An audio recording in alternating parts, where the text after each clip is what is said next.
Hello, everybody. Welcome to the latest edition of the Sportswriters podcast. I am Aaron Ferguson, the large school football beat writer, back with another weekly high school football podcast with the legendary Stan Morris. Stan, how you doing? I'm doing all right. I don't know about legendary, but I'm doing okay. Yeah. Doing all right. Good. I'm good, too. Thanks for asking. Hey, how you doing? Oh, great. All right. Big football game last night. Had nothing to do with high school, but I was very happy with the result. Hokies? Yeah, of course. Yeah. It was the text messages back and forth between me and anyone who texted me were interesting, to say the least. But no, it was fun. I like watching football. Yeah. So you were in Farmington. I was in Farmington, Got kicked out of the McDonald's. What's up with that? Yeah. Closing a little early for me on deadline. You crazy cat. I can just file a story from the parking lot. It works. They couldn't handle the legend. I don't know. Yeah. Saw a great game, though. Saw another good game. Two weeks in a row with some really good games going right down to the wire. Must be nice. Yeah. You want me to talk about that one? Or about yours? Yeah. I mean, we had a state record in that one. I got to see a state record that will never be broken, right? Farmington won 34-28.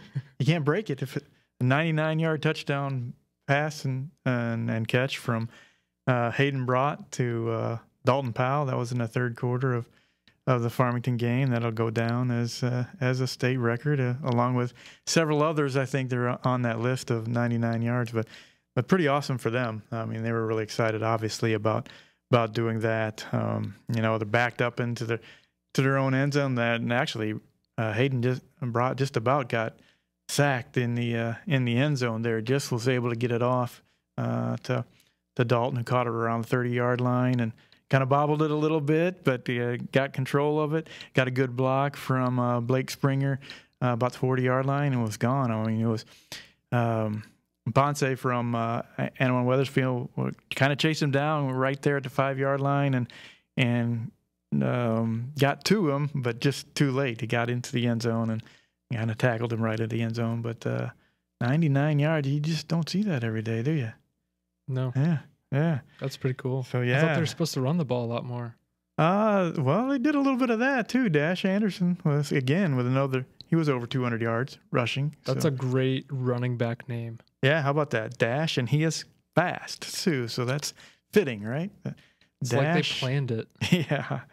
Yeah, so he's been over 220 yards first week and this past week. And so, but, man, that was a good game. I mean, Anawan Weathersfield came off of getting shut out against Illini West the week before, and then they really showed a lot of improvement. I mean, the passing game was pretty solid. Colton Quagliano, I don't know, he's a sophomore quarterback, and he's a good one. And they got some receivers. There's 3 or 4 of them that just didn't. There's no way they're going to catch the ball, but they caught the ball, and their receivers did a great job with that. So, fun game to see. It's always good to see one come right down to it, right? I wouldn't know what it's like. So. Farmington had to. I mean, Anawan was on the 1-yard line with 3rd and goal right at the very minute to go in a game, and Jared DePriest, we've talked about him before. I think once or twice before, maybe. Made a sacked 5-yard loss, and so that was 4th down. And then Anawan Weathersfield tried to go for a rollout pass into the end zone, but Springer was one that kind of knocked that ball down to give Farmington the win. So, how about your game? A lot of points. As per usual with Peoria High. Right. Only 70, though? Yeah, only 70-33. Yeah. They couldn't even outscore Ohio State. Like, come on. No, I thought that was funny, actually. The Ohio State score, I think, was like 77-33. And the Peoria High score was 70-33. Yeah. Kind of weird to see something like that. But no, it was interesting. Like, I was really interested. Going into the game, like, I guess things kind of played out how I expected it, because everything I had gathered, and no one had ever confirmed that Peoria High's, when they said they were going to be switching things up defensively, no one ever confirmed that it was going to look like Phillips, but it looks like Phillips. I can say that because I saw it with my own eyes. Basically, 11 dudes within 5 yards on the line of scrimmage when they run the wing tee, not the single wing, getting Canton and Notre Dame mixed up there for a second. But when Notre Dame would spread it out, all 11 dudes were, you've got the corners up on the receivers, all 11 dudes were, on the line of scrimmage, and you don't know who's coming through which gap. And twice Logan Cover split a gap and was gone, showcased that blazing speed, but that was about it. I mean, Notre Dame just couldn't run the ball between the tackles. Credit Peoria High's defense. I know Tim Thornton, I talked to him a little bit before the game and talked to him after the game, and he wasn't really convinced that their new defense was going to work at stopping the single wing or the wing tee of Notre Dame. And they did a pretty good job, even though they gave up 33 points. One of those touchdowns came right before the half. Notre Dame kind of somehow got a receiver behind the secondary. Actually, I think they had at least one behind the secondary and just pitch and catch and in the end zone for a Hail Mary at the buzzer. And then they did it again with the backups in, except that play there were definitely 3 guys that could have thrown it any one of them, and they're all getting in. But yeah, no, it was a fun game, and Peoria High really struggled throwing the football early on. But when they did connect, it was when they did connect. I mean, they connected in a big way. I think they ran a jailbreak screen, which I wrote about in my story, which was something I actually saw during one of the practices I went to. Which essentially they had a mismatch because they lined up trips receivers, and then they saw the mismatch. They didn't have X amount of guys on that side, so they could get their offensive linemen up and like block the safeties and really create a seal for this screener to just run free, and that's what happened, and that made it 14-0. And that was really the play where after that Peoria High kind of kicked into a new gear. Now they're 2-0 and get to play Rock Island this week at home. I think they scored more points than anybody in the state as usual too, right? Yeah, over 2 weeks. But not in the state of Iowa. Did you see that? Did not. I don't remember the exact score, but there was a game that was 99-80 something.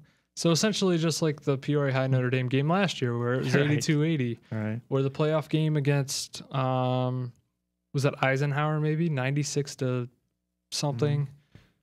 And then the very next day, not even like 12 hours later, DMAC scored 93-70 against Chicago Hope in the playoffs. What a weekend. Yeah. I feel like I'm dating myself. It wasn't even that long ago. Right. Yeah. What else on the small schools this week? Well, let's see. What impressed you? Well, Elmwood Brimfield they had a tough test with Mercer County. Mercer County's coming off a real good win in week 1 against Knoxville, and Elmwood did what they do. They kind of wore them down. I mean, 70 rushes over the game. Over 300 yards rushing. You just kind of keep going and keep going and keep going. So they were able to put up 30 points, win 30-22, and even though they gave up 22 points, Todd Hollis has really been impressed with his front seven, his defense. Those guys have really done a great job of, I think Mercer County's last points came on a kick return, so they've done a great job defensively. We talk a lot about Elmwood's offense, but the defense, that front seven, he was impressed with it going into the season. He thought they would be a factor, and they have been in the first 2. Princeville had a tough one in week 1 also with just going to overtime, getting a win against Lewistown. They were able to kind of get things rolling against Abingdon Avon, but it was only actually a 7-0 game with about 8 seconds left to go in the first half, and then Jack Snedden picked off a pass and took it 50-some yards for a pick 6, and all of a sudden it's 14-0. They get some momentum going. They get the ball to start the third and go right down the field and take about a 6-minute drive and score, and then they just kind of rolled after that and really got their offense in gear. So that was a good job by them. Another game, El Paso Gridley and DMAC. We talked about that one last week. DMAC kind of showed some signs of getting that offense going. They only had 100 yards in their first week win. They almost came close to about 300 yards this week against El Paso Gridley. But the bad thing for them was they gave up 400 yards rushing. Mm-hmm. So their rush defense, El Paso Gridley was able to, take advantage of that. And Ryan Falk was over 200 some yards and 4 touchdowns. He's an all area running back and a good one there too. So, those were a few. We had some of our metros kind of have some tough going in week 2. So, IVC went to Monticello, and Monticello obviously a really tough program, 52-7.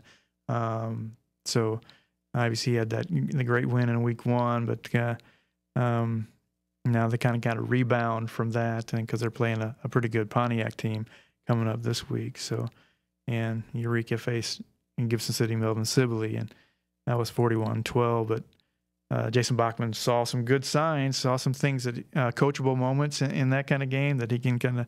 I mean, they're a young team now. They were senior dominated last year. They're young. They played like 7 sophomores in the second half, and so a lot of things to work on and teach that group as they go next week. They play Flanagan this coming week. So that's just a few of the games that happened on the small side. Yeah. Well, I probably should talk about Washington and Morris, don't you think? Yeah, probably should. Yeah, I mean, pretty big game, two state heavyweights as of late. Especially with Washington, has just been unreal the past 3-4, really ever since Darryl Crouch finally, he struggled the first couple of years, and then they've been in the playoffs for 12? No, not that much. 10 straight years, maybe, something like that. So I mean, two heavyweights. Washington ranked number 1 in Class 5A, and Morris number 3 in Class 4A. And going and winning at Morris is not easy. That was something the Peoria High coaches expressed to me when they played the state semifinal there. They're like, they just didn't know what to expect. I've heard, stories about there being crazy haze at night, making it tough to pass, and the field being, whatever. I've never been, so I can't really say for myself. But the interesting thing is, in a game like that, it can be easy to let your emotions get in the way of things, whether you're too high or too low. But they actually started out in a lightning delay. So 7:30 kickoff didn't even really get started until 8:45, 9 o'clock.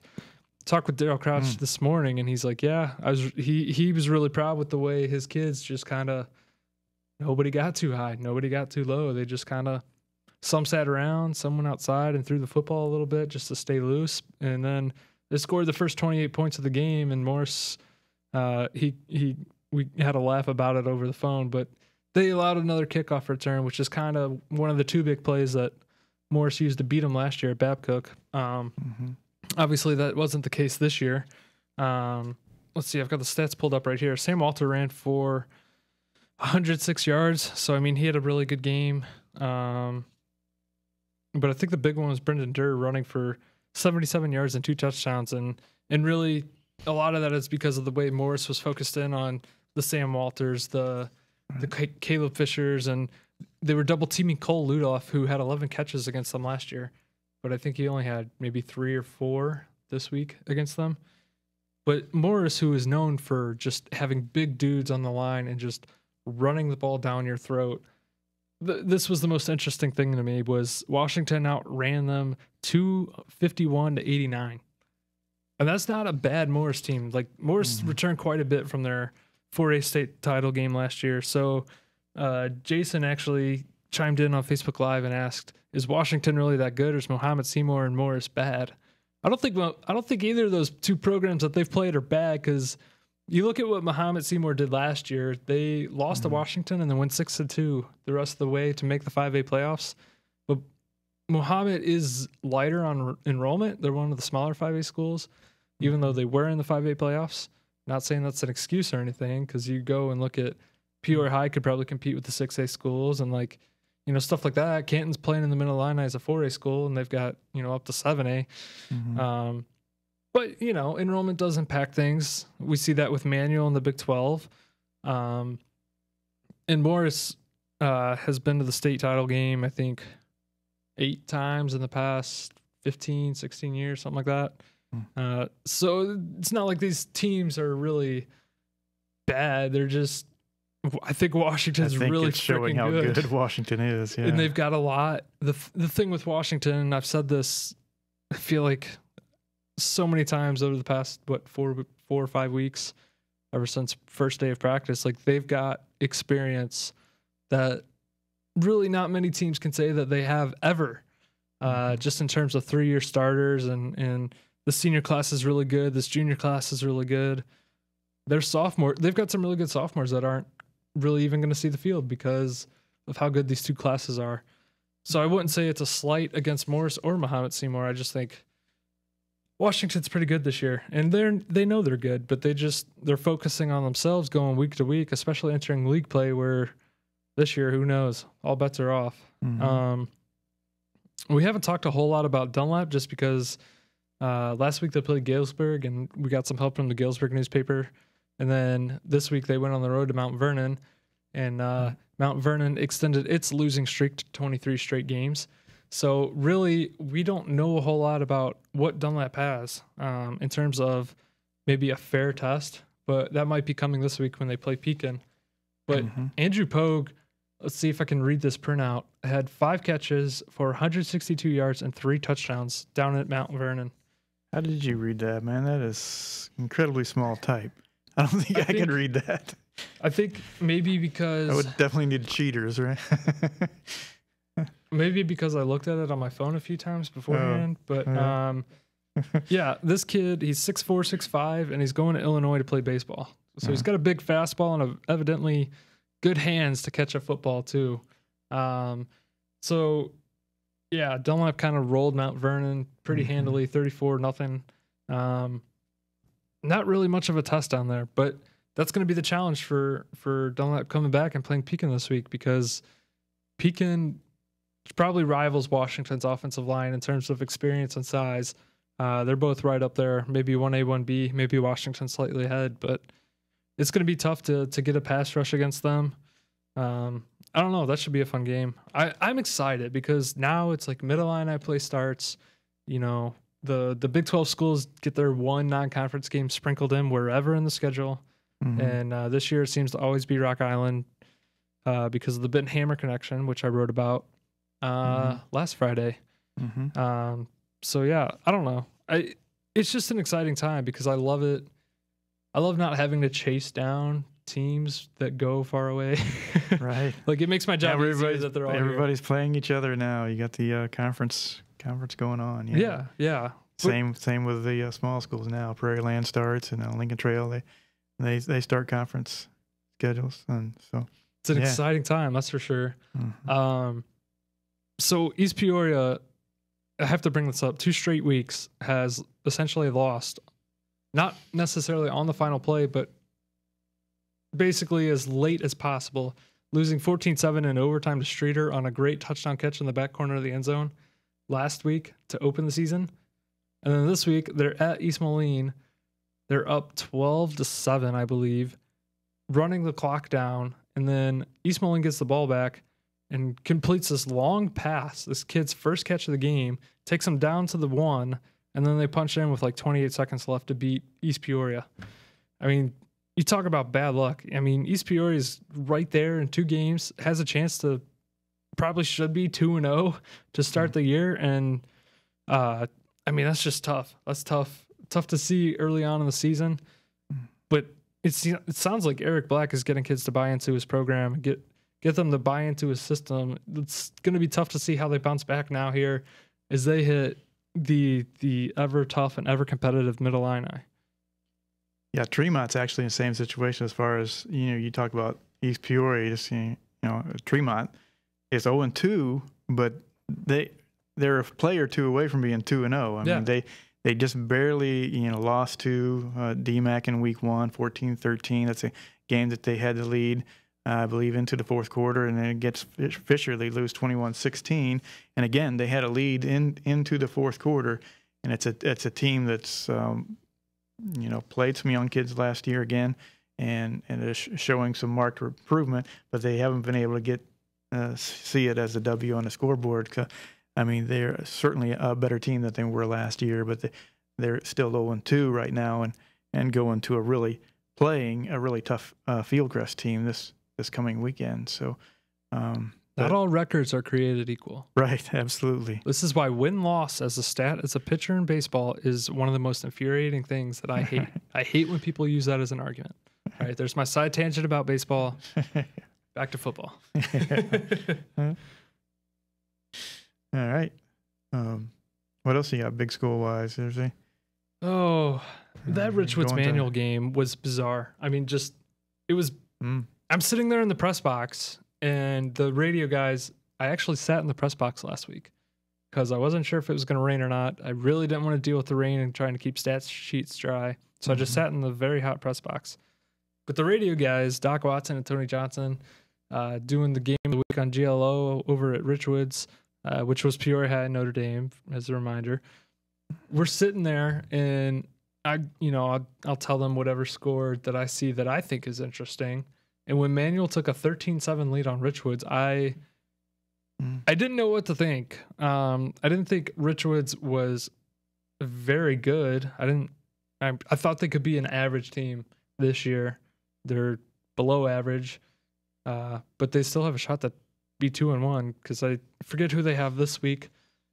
Use my cheat sheet. They're at Champaign Centennial this week, so they could be 2-1 going into Notre Dame. Yeah, going into Notre Dame in week 4. But I mean, Richwood showed against Normal Community that they could move the ball against a pretty solid defense. I mean, they were down 21-7 in that game against Normal Community, had a shot to cut it to 21-10 or 21-14 going into the half and then get the ball back. I mean, they were in that game. So for Manual to lead for the majority of that game, just a lot of self-inflicted wounds from Richwoods. And I got to tip my cap to Manual and Ned Cagle for having his team prepared, and they almost pulled it off, man. They haven't technically won a Big 12 game since like the 1950s because of the weird, they're in the mid-state 12, 11, 10, 9, 8, Pick 7, 6, 5, 4. They're in the mid-state conference for so long. But I guess this obviously predates me, but supposedly they're in the Big 12 back then. This is research that was done by Lonnie before he left that I've kind of carried over when I've written my previews.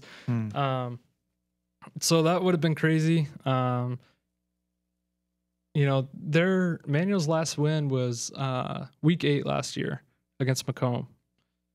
And they probably had a shot against Centennial that year as well. They went for a 2-point conversion, and I wasn't there, so I don't remember what exactly happened. I don't know if it was just like they dropped it or it was just, I don't know. But they went for 2 and didn't get it, so they lost that game by 1.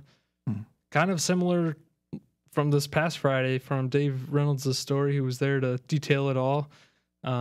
They went for 2 again, and I don't know if it went off a receiver's hand but they had a shot again to tie the game and really kind of stun Richwoods, and they just couldn't pull through. But I think this gives them, some ammo, some momentum, and something to build off of as they play out the rest of their year. Oh, absolutely. Yeah.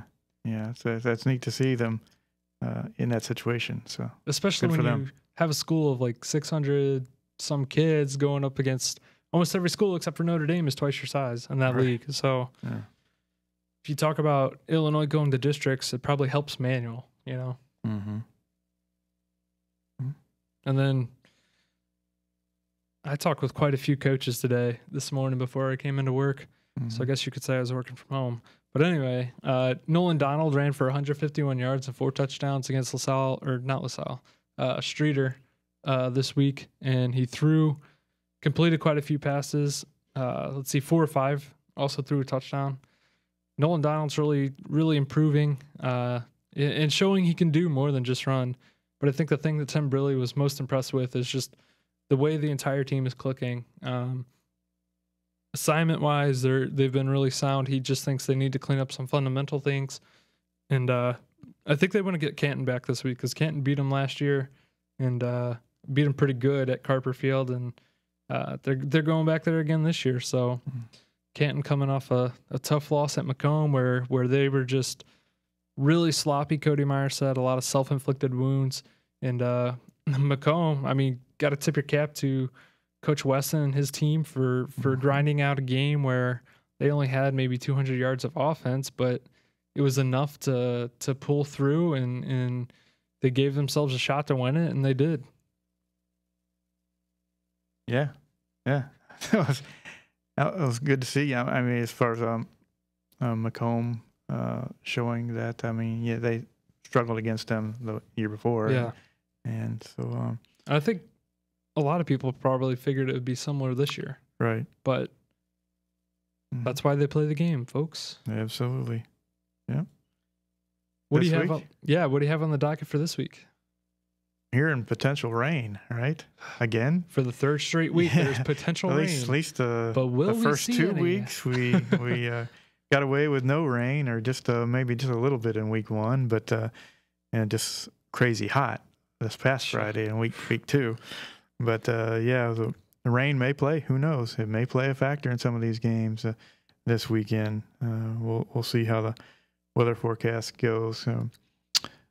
Yeah, we're talking Prairie Land starting out, Lincoln Trail starting out, Princeville hosts West Central. The West Central is a team that, they kind of play that scrum offense is similar to Elmwood, where they pack everybody in and that kind of thing, and that can be advantageous when it comes to a wet field and that kind of thing. So. Principal certainly. I mean, Coach Carruthers was saying we can't look past that team. We got to be focused and ready to go that week. So Principal is looking to go 3-0. Got a home game there. Elmwood Burnfield's going to Peoria Heights. That's going to be tough for Heights again to kind of control the running attack again of Elmwood there. So. Farmington has an interesting test with Rushville Industry taking the road trip there to a team that's going to try to kind of pound the ball and kind of play power. They've got some speed too, and so we'll see what Farmington can come with there. They're coming off a pretty exciting win for them, and so those are a few games they're going on this weekend. I mentioned IVC home to Pontiac, and that'll be an interesting game. I mean, Pontiac's 2-0. Pontiac is a team that they both played Tolono Unity. IVC beat Tolono pretty handily in week 1 at Unity. Pontiac beat them this past Friday 20-10. So. We'll see where they stack up. You can't really play the numbers game in that kind of thing, but feels like this is a big measuring stick game for both those schools. It is. It is because IVC is trying to find their identity again, and that's what Coach Hines talked about. Okay, we got to kind of throw week 2 out and just focus in on this week, and we got to kind of find. We had a great week 1, not so great week 2. So, okay, how are we going to respond to that, and what is our identity going to be? And it's one of those things that's going to interesting to see, take them forward, And Pekin's kind of in the same boat. I mean, they go out and play great.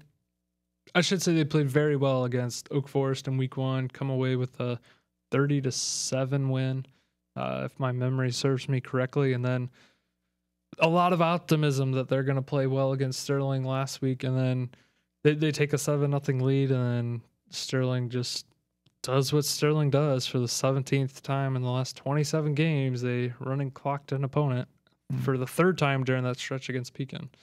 But I talked with Dunlap coach Brett Caslett today, and I was like, what challenges are you anticipating? Like, where do you see Pekin being better? And he said Pekin had opportunities in that game to score. They just, maybe Nathan Riggy overthrew the receiver by a step, or maybe the receivers were a step or two slow, and their timing was just a little bit off. And he suspects that they're going to hit on all those this week, because that's how sports work. Is 1 week can be just short and play yourself out of a game, and then another week, you can connect on everything and just be unstoppable. Mm-hmm. So I'm really looking forward to that matchup as Middle Illini play starts up. Washington's at Limestone, which will be interesting to see how Limestone's kind of revamped offense can throw the football and move the football against Washington's just incredibly good defense, as they've shown the past couple of weeks. In fact, they didn't even allow points to Morris. It was the special team squad that Coach Crouch wants to get shored up here. We've got Morton hosting Canton, as I mentioned earlier. Metamora, how could I not talk about Thomas Hall's big game last week? And I freaking love Pat Ryan and some of the stuff he says, calling him Thomas the Tank Engine, running the football. As someone who grew up kind of watching Thomas the Tank Engine when I was younger, it made me smile for sure. And then to say that, they got beat, their linebackers, a couple times. It was good stuff, a good story there. But Thomas Hall really spreading the ball around, completing his first 14 passes to 7 different receivers, and finding the end zone. I mean, just I don't know. When I talked with Kirk Wessler, who covered that game, kind of a rare feat. He covered a few games last year, I think, too. But when I talked with him, he just said he had no idea Thomas was that good. I've talked about him and I've written about him, especially on the basketball court. It's a big part of Metamora's basketball run to the Elite Eight last year. But when I saw him play last year, I'm like, this kid's a Division I quarterback. And I think, that's something that Hall's probably been a little bit frustrated with in terms of his recruitment, just because junior year didn't go so great for Metamora or him. But they've completely reversed the script. They were started 0-2 last year. This year they're 2-0. Last year the pocket collapsed a lot. Maybe the receivers couldn't handle the ball as much as they can this year. They definitely found some receivers, and it's not your typical Metamora football anymore. But definitely a fun brand of football to watch. I certainly enjoy passing. I'm tired of watching triple option and stuff like that. I'm, every once in a while it's okay. Like when I did Farmington Elmwood last year, that was an experience. I forgot how hard it is to keep stats sometimes with Elmwood's scrum offense. Who's got the ball? Yeah. Or Canton single wing. The first time I saw that from a press box, it's okay if you're on the field, but from the press box, I was like, man, I don't know who has the ball. But yeah, so I don't know. Metamora is at East Peoria, so that kind of wraps up the Mid-Illini slate. And then, as I mentioned earlier, Peoria High hosts Rock Island. Manual is at Bloomington. Let's see. Notre Dame is versus Champaign Central, and Richwoods is at Champaign Centennial. So those are my 12 teams. I shouldn't say games, because the Mid-Illini is playing each other. So that's my slate for the week. Yeah. And I'll be at Pekin Dunlap in case anyone really cares. Well, another actually big game of Prairie Land, probably the biggest game in the Prairie Land this week, is going to be on the small school side, where you're going to have Knoxville going to Illini West.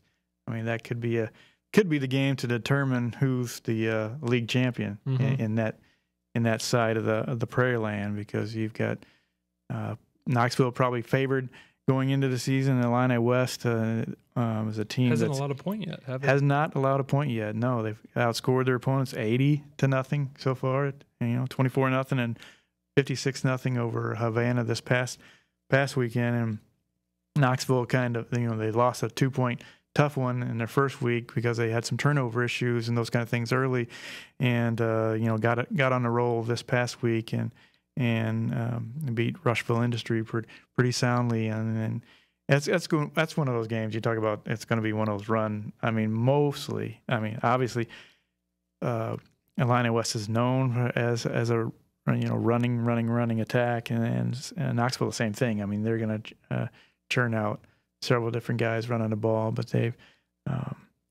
they can throw. Both of those teams have the ability to kind of lull you with what they're going to do in the run game, and then pop a 40, 50-yard pass on you because you may not be expecting it. So that should be an exciting game. That'd be a fun one to see. I mean, it's going to be tough for Knoxville going into all that tradition there at Illini West, where you've got state championship banners and runner-up banners and all of those kind of things that Illini West and their Illini West is hoping they have the kind of team that can get back to those glory days too. So that should be fun. Okay, I have to ask. Tell me about South Fulton. What do you know about them? Well, they're laying 2-0, aren't they? They are 2-0, right? Yeah. So it's North Fulton is 2-0. Wow. Yeah. I don't know a whole lot about them. I do know that J.D. Wilson is pretty one of their speed skill guys that and they've been able to get off to a good start, obviously. And North Fulton again is a team that they've got two guys, a quarterback that's been over 150 so yards rushing, and a running back that's McAllister, who's honorable mention All-State guy that he's been over that kind of thing. They've had that kind of two-headed rushing attack. They've been over to 350 yards, I think, as combined both games. So the Fultons are doing pretty well to begin the year. It'd be fun to see those two square off. Yeah, it would. Yeah, it would. So I don't know what week that is, but probably sometime in the next 6. I'm guessing somewhere around there. Yeah. I was not a math major, believe it or not. Both on the small side of the prairie land, so it will be coming within the next few weeks. Yeah, of course. Stay tuned. Yeah. Stay tuned. Yeah. Have anything else for our fine readers and listeners and subscribers? I think we're looking for exciting week 3 again. Yeah. Hoping for dry conditions, not as humid weather. Right. Get it all over on Thursday, and then be good on Friday. Allow the wind to come in and dry up the fields, so that it's not sloppy. Right. But what do we care? We're just there to report what happens. So, yeah. Makes it a little easier when you can actually see the numbers and not at a mud fest and trying to keep stats without getting your stats all wet. Absolutely. Well, you can catch Stan at IVC's game this week, I believe. Going to Chile. And I will be over at the Pekin Dunlap game. Come say hi to us. Buy us pork chops. I'm just kidding. Don't do that. Just kidding. Well, you can. I mean. Well, okay. No. But definitely do come out and see us. Pick up a copy of the newspaper on Friday as we preview everything. And then again on Saturday as we, I guess I can't really say review, but report on what happened on Friday night. And hopefully weather doesn't screw with our deadline and that everyone can, make deadline and be okay. Yeah, rain is maybe a little bit okay, but we do not want no lightning. Not lightning. We can't afford any delays like Washington last week. No. But so come out, see us, say hi, enjoy some high school football, get in your local community, support it, and then pick up a copy of the newspaper and read all about it the next day. I almost said tomorrow, but pick up the paper and read about what happened tonight too. You know. Yep. Anything to help buy newspapers and support local journalism is A-okay with us. Absolutely. Special thanks to producer Matt Dayhoff, and until next time, we are signing off.